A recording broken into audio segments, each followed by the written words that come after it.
Welcome everyone. You're back with Dean and Dalton. Depending on if you've seen us before, you know who we are. If not, I'm Dean. This is Dalton.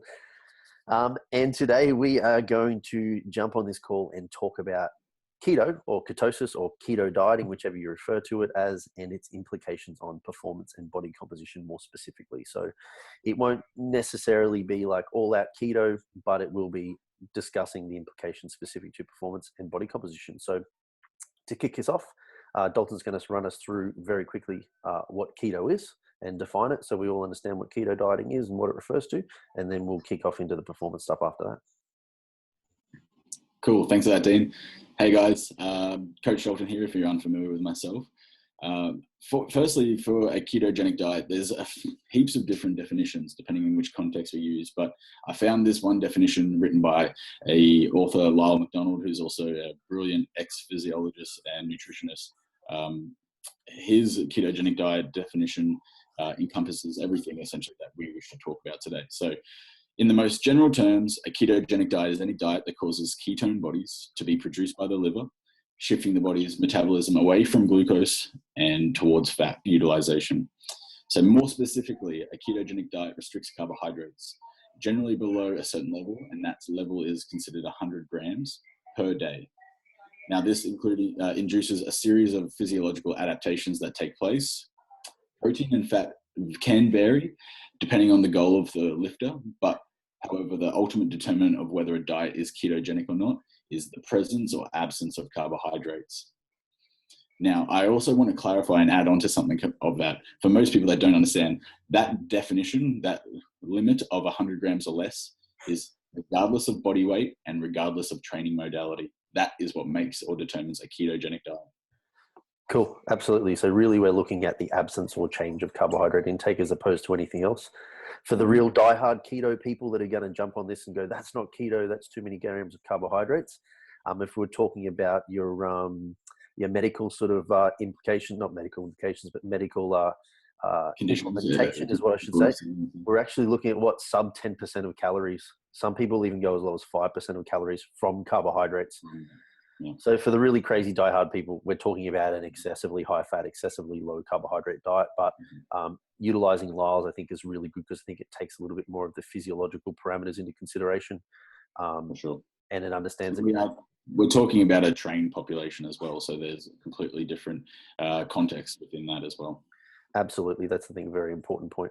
And now what about the difference between that and high fat?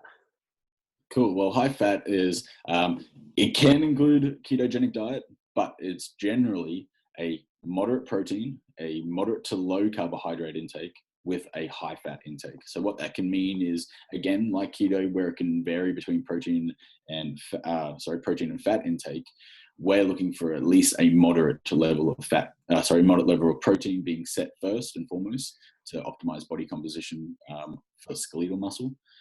Moderate to low on carbohydrates, and that can depend on where someone is on the scale of their lifting, with a higher fat intake being set there. So good examples of that, like bigger lifters and stuff, can even on a typical high fat diet still get away with hundreds of grams of carbohydrates a day, whereas technically on a ketogenic diet, it's 100 grams or less. Yep. So in this instance, we're looking more about the absolute value of fats relative to perhaps maybe the person's body weight or a couple of other parameters. So, but less specific to a reduction in carbohydrates.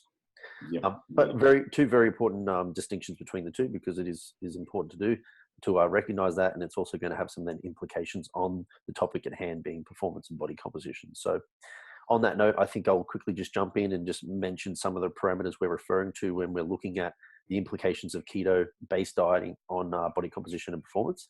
And those being, from the performance route, we'll be mainly looking at like how well do you perform in regards to speed, power, strength, even things like endurance would be another one that we could quickly touch on potentially if you've got anyone out there that's an endurance-based athlete. They're your main performance parameters. We could also look at performance from a recovery aspect as well, in that if potentially a diet improves or regresses recovery, then we're going to get a concomitant shutdown of performance as well over time. Then specifically moving into the body composition athletes, we're more so looking at a retention of muscle mass and an improvement in fat loss. They're the two primary indicators of success, I suppose, we can look at when it comes to body composition athletes. So we'll tie them all probably in a little bit together, I would imagine, as we talk through this. But where do you want to kick it off, Dolts, with thought process about talking about this approach to why someone may go for keto versus non-keto? Just as a quick reference, we actually have a body composition athlete who brought this up. This is why this question has come about. And he had a gentleman that won his particular division in a bodybuilding competition who used keto and intermittent fasting together, apparently, to achieve his particular result. And he questioned whether or not perhaps it was better or different, or why somebody would do that. So that's what we're going to talk about. Cool.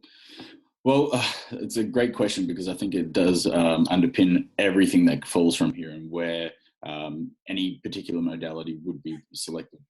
And that key theme, or the terminology umbrella in which we'll throw this, is personal preference and adherence. That outranks everything else that's going to happen, whether you pick a nutritional modality like intermittent fasting, keto, paleo, Mediterranean, whatever it may be. If it falls within a area in which you enjoy the diet type and you can adhere to it over the long term, you are going to see better results than someone who can't stick to a diet or doesn't enjoy a diet type. Absolutely. We know, when you look at the research, once you control all the outside variables and we force people to consume the food that we want them to and do the exercise that we want them to, once we control calories and once we control protein and we equate those, like you said, the rest is history. All of them achieve essentially the same thing when it comes to body composition results at the end. So absolutely, if high fat is going to, or keto specifically, is going to make you more adherent to the process, it may be an option for you. But to delve into some of the physiological stuff, I think coming from my point of view as mainly an athlete prep coach, I'm definitely more of a push carbohydrates as high as possible kind of person. Not because I necessarily have a bias towards it from a personal standpoint, but because I've found that it to be the most consistent over time for performance, the most consistent over time for even enjoyment long term, unless we're talking about going really low fat diets. That's not very enjoyable for very many people. There's very few people that can do that. But coming from that bias, I think it's important to recognize that the preferred fuel source straight up is carbohydrates, or glucose specifically for humans. That's what our body wants to use. It can use ketones, but it doesn't necessarily mean that it would prefer to. And on that notion alone, I focus primarily on a carbohydrate dominant diet for athletes. What's your thoughts on that specifically? Yeah, cool. So for those that are unaware, the body has 4 types of fuel that it likes to utilize. We have glucose, we have proteins or amino acids, fatty acids, and ketones. And depending on the availability of those sources throughout the body has it has the required fuel that can provide the training intensity that needs to be maintained, or at least the intensity desired to get the results that someone's after, that are demanded from the sport. So glucose, proteins, fatty acids, and ketones. And it almost falls in that order, depending on some conditions in which the body will prefer to use those things, and how much energy and availability you have from those. Ketones are generally not something that people have in a high availability in general context. If you're in a ketogenic diet, however, obviously that's going to shift that utilization.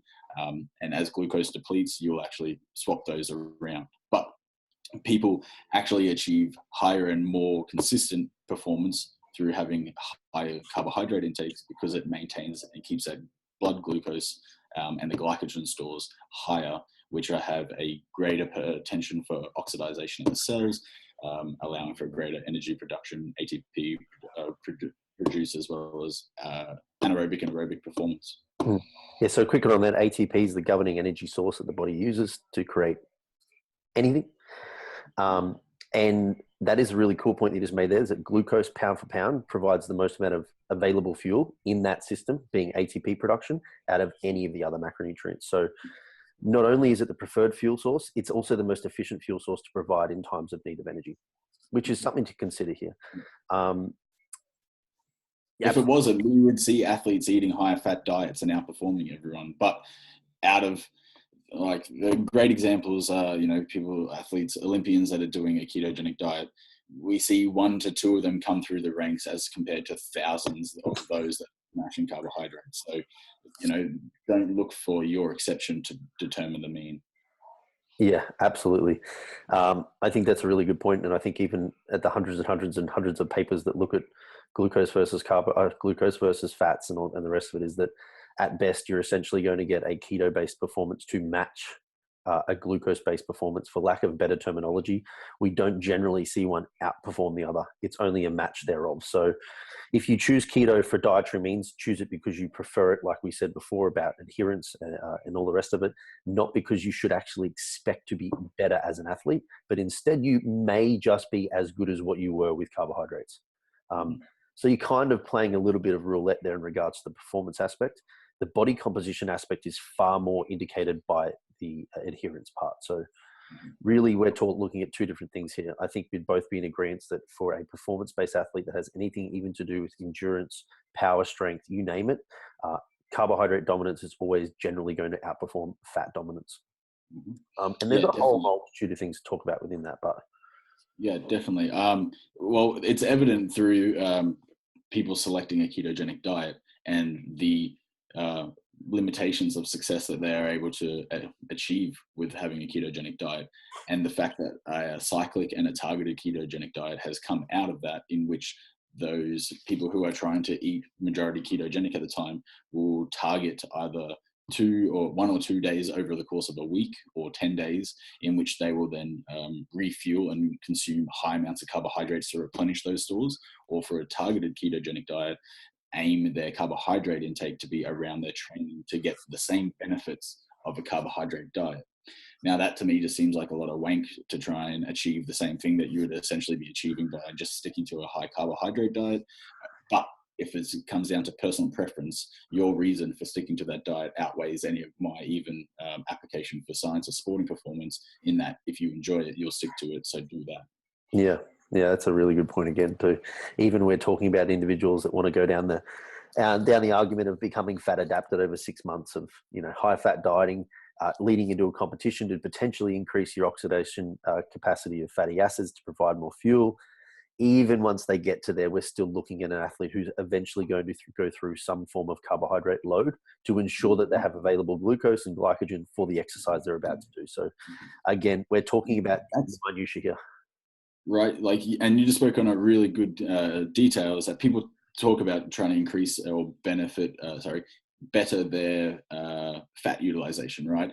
But they still pick and choose carbohydrates around training to get the benefits of training and stuff, which impairs the body's ability to utilize fat, because they're disrupting those signals. If it's consistency over time with biology, which we know it is, interrupting those signals with infrequent or frequent disruption through another nutritional mode pathway, you're getting that impaired over time. So whilst, you might get slightly better fat utilization over a 6-month period, you're interrupting that utilization by pocketing it with carbohydrate intake throughout the day. And that pocketing carbohydrate is the big deal, which is driving performance, as opposed to the fat utilization, which you might get for the rest of the day. Yeah.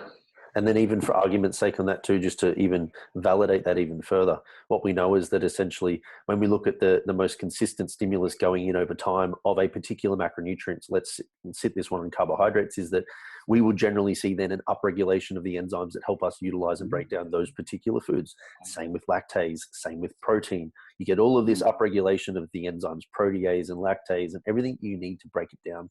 If you are doing these intermittent high fat, then high carb, then high fat, then high carb, meaning like 5 and 6 day blocks, or even 2 and 3 week blocks followed by refeeds, you're essentially asking your body to inefficiently digest the things that you're intermittently putting in.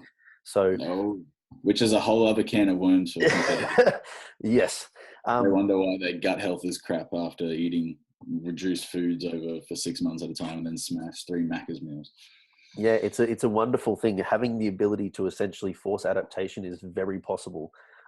So yes, you can do forced adaptation to upregulate fatty acid breakdown and utilization, but you're only doing that because you have the absence of carbohydrates, not because you're actually some fat burning machine. Exactly. Yeah. Similarly, if we go and push in a bunch of carbohydrates into somebody, they're going to become more efficient at utilizing carbohydrates.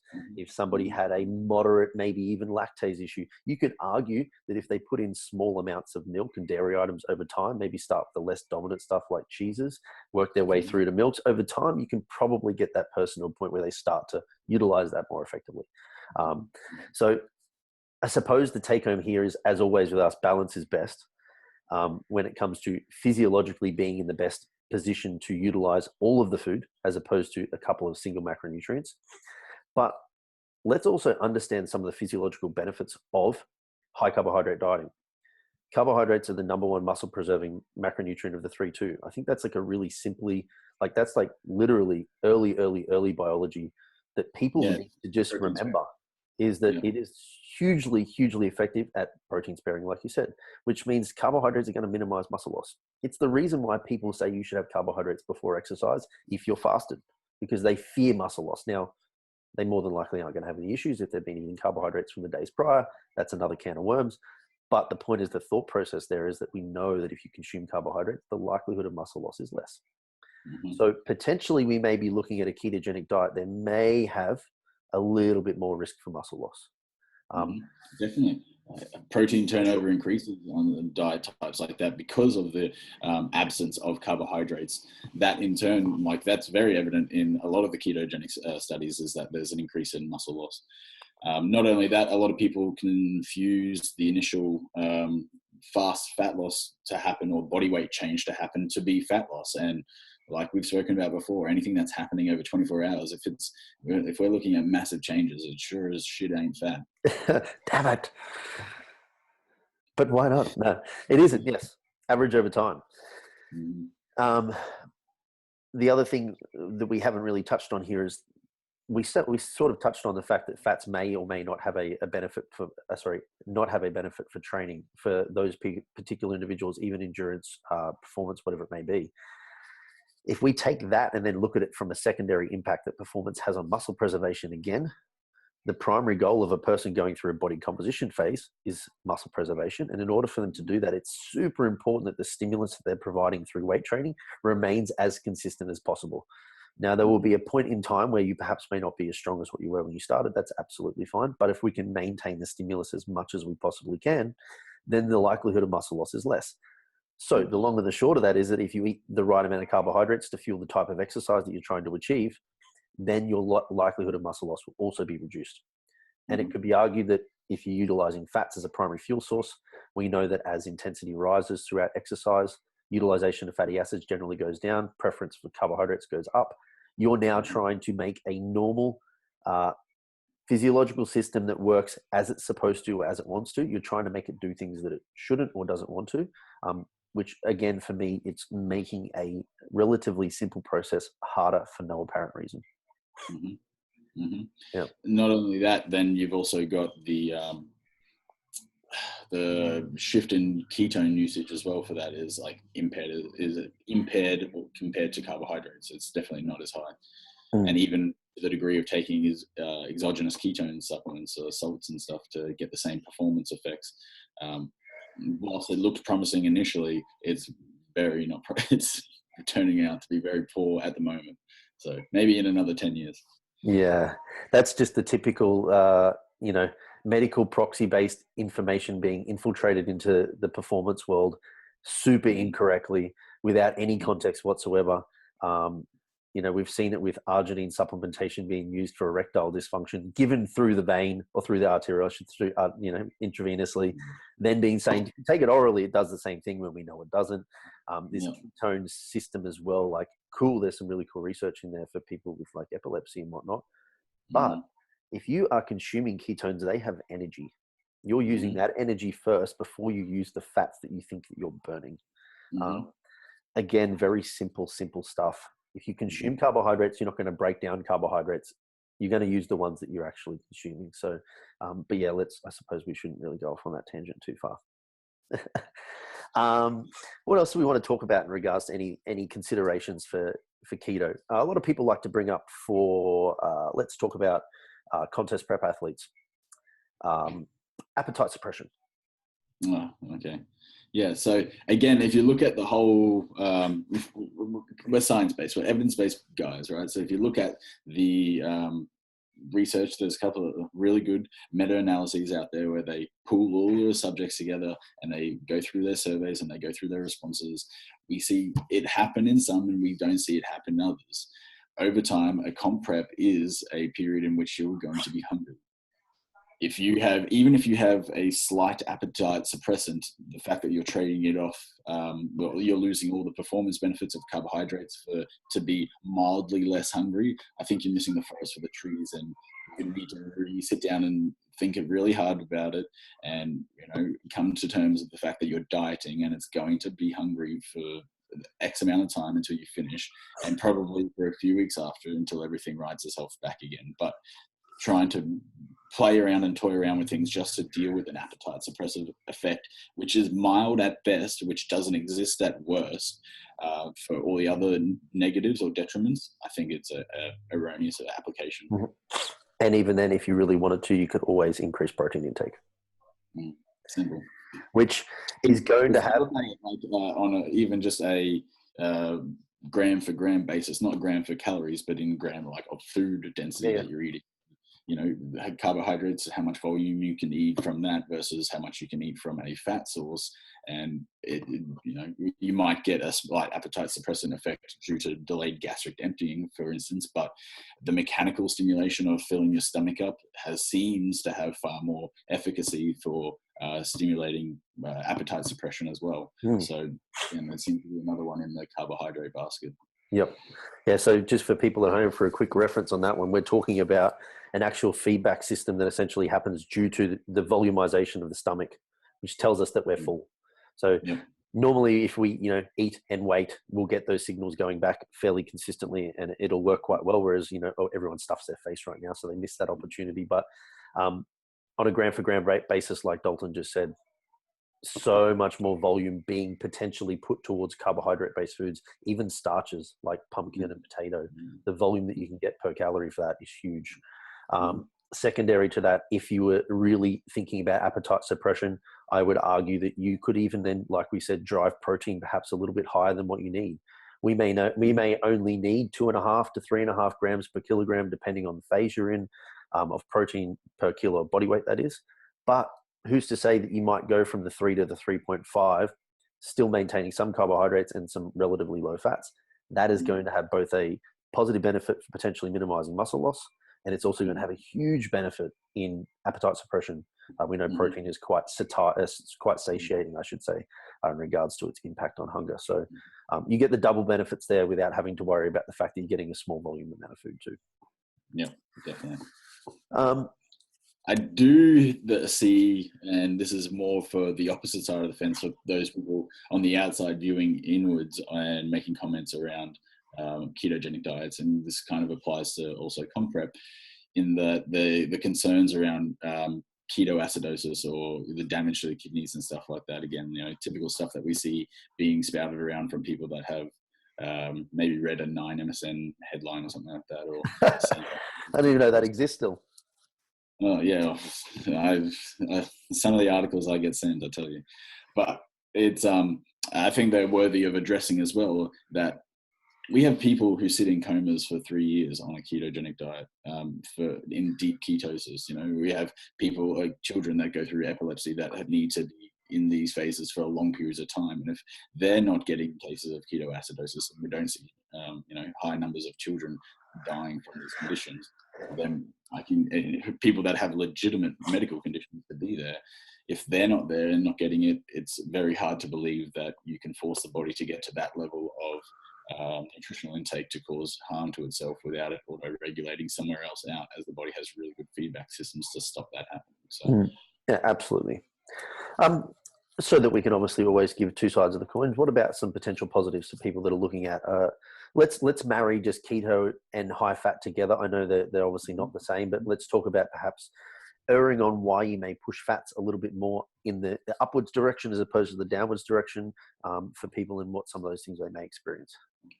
Cool. Like I really like the application of it at the start of a diet for a lot of people. I think finding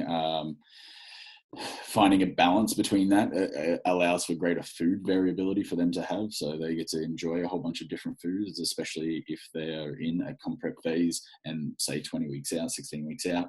There is some good science and some good coaching in allowing your athletes to have enjoyment in what they're doing as well. Making it all just painful and grinding through for 20 weeks seems to burn out more people than it does seem to keep them around for years and years and competing, and getting better. So that is a first and foremost reason why you could do it, allowing people to have that enjoyment.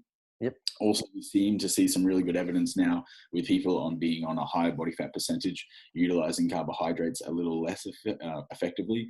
And that can, at 20 weeks out, you can still have some competitors, maybe not all, bodybuilding competitors, but you can still have some competitors at a moderate body fat percentage get down, think of bikini and whatnot, get down to their body fat percentage that they need to, and they can have an impaired glucose and insulin response to carbohydrates. So having that side set has efficacy as well. Where we've got conditions for some female physiology, PCOS, in which carbohydrates can impact as well. So it's something that you'd have to determine with the athletes themselves, and that is a whole other can of worms as to how to macro around that condition. But there's efficacy again with insulin resistance being a part of PCOS, and that a moderate fat intake and a moderate protein intake, or even higher protein with restricting carbohydrates, can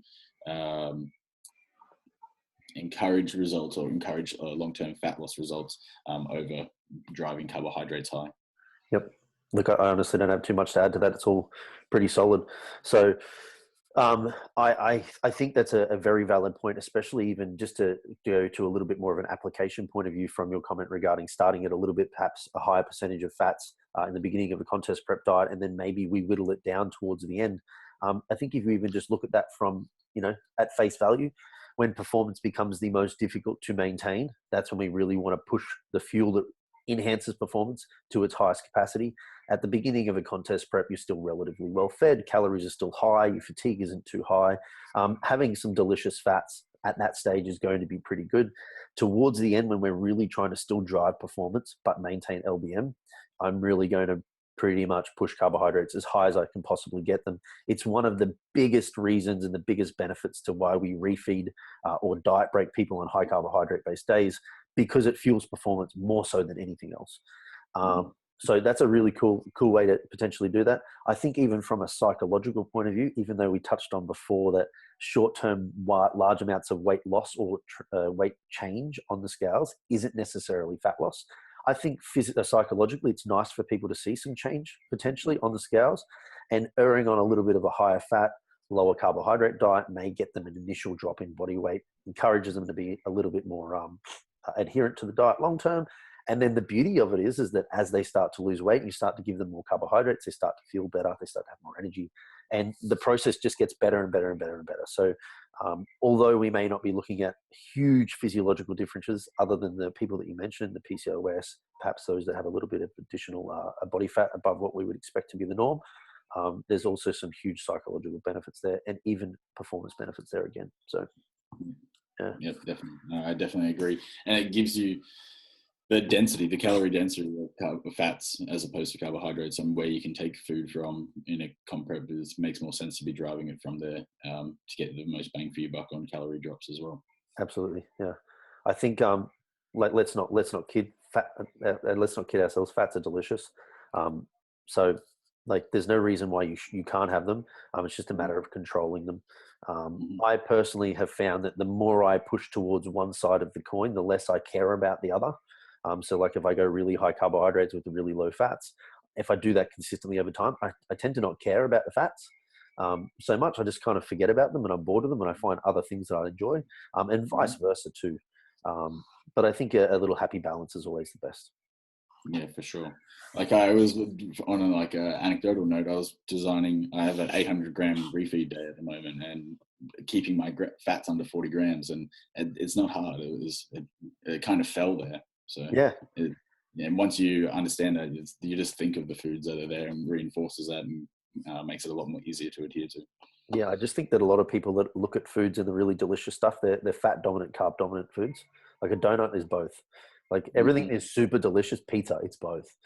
So it is different. You just have to have a little bit of a different thought process behind it. I too, like I have 3-4 days a week at the moment, 600 carbs, 50 fats.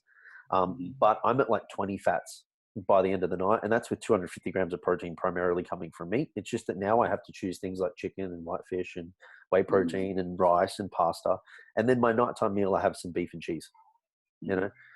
But it can be done. Cool. I think that's been a pretty good wrap. But any final words from yourself, mate? And then I'll give mine if I need to. But you normally wrap these up like a champion, so. Honestly, I think that yes, there's efficacy in picking a ketogenic diet, especially if you're going to do a comp prep. If it falls within that umbrella of something that you like, I think being smart about it and applying a cyclical or targeted approach over the course of that would have far better results. But that in turn, with being adherent and consistent over the long term, sticking to the plan, getting in good sleep, getting in good recovery modalities is going to be a bigger determinant for your success on comp day than just picking a ketogenic diet. Yep. Wrapped it up. Like I said, I'm not going to add anything to it. Fantastic wrap up. And as always, if anybody has any additional questions, they can always contact us and send us through some questions that coaches like myself, Dalton, Inga, Liz, and Alan can all touch on. But if not, I just want to say thank you for listening to us once again. And I hope you're having an awesome day, and we will talk to you soon. All right. See you guys.